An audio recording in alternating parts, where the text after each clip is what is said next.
Уважаеми съграждани, сега ще ви запозная с една друга идея на възраждане, за която започнахме да работим преди повече от 6 месеца. Става въпрос за връщането на оригиналните културно-исторически ценности на траките, които са открити на територията на община Казанлък.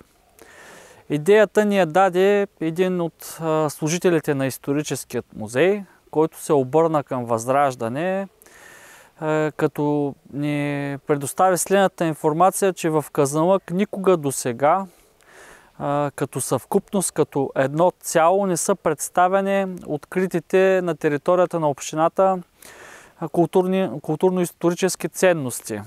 Тук искам да отбележа, че те са с световно признание. Става въпрос за маската на цар Терес, за златният венец, за бронзовата глава на Севт III и изобщо за всички намерени богатства по нашите казанлъшки земи.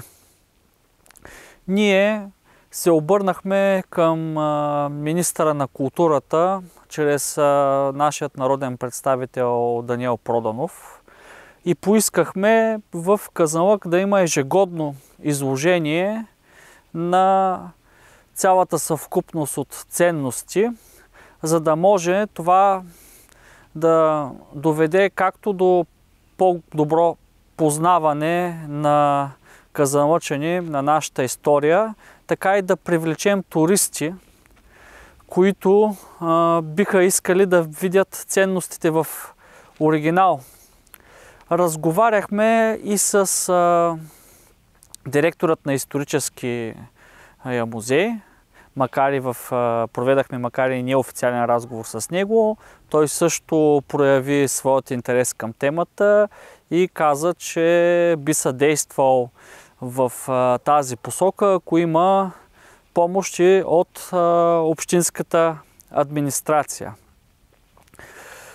Единственото нещо, което трябва да се направи, е да бъде успешно доведена до край комуникацията между историческия музей в Казанлък и Националният исторически музей в София и археологическият музей в София, с които ние трябва да се договорим ежегодно в Казанлък за определено време да бъдат изложени тракийските културно-исторически ценности.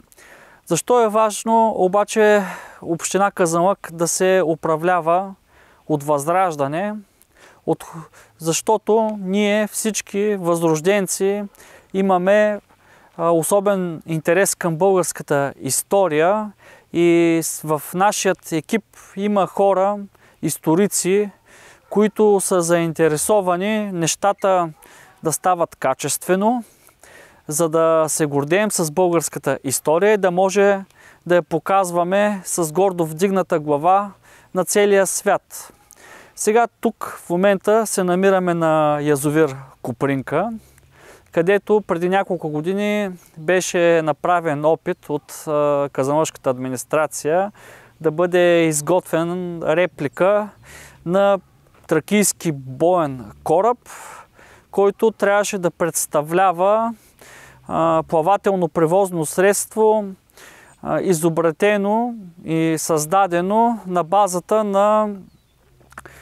на това по какъв начин се е строило и преди 3500 години. За тази реплика са похарчени 200 000 лева, а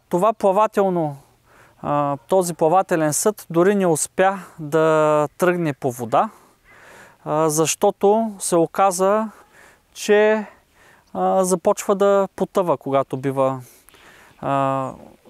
занесено във водите на язовир Копринка. Виждате по какъв начин се харчат народните пари. Знам, че на повечето от казанлъчани е известен този случай, но той е показателен и затова го показваме, защото не може да разчитаме да развиват историята и културата на нашия регион хора, които За тях представлява особен интерес огромните суми, които се харчат, а не качеството на продукта, който предоставят на гражданите. Така че за нас историята е важна. Ние трябва да пазим своята памет. Имаме какво да покажем на целият свят. И ние от Възраждане ще направим всичко това и всичко, което е необходимо, за да може казанлъчани да се гордеят със своят край. Номер 42 в бюлетината. Купуването и продаването на гласове е престъпление.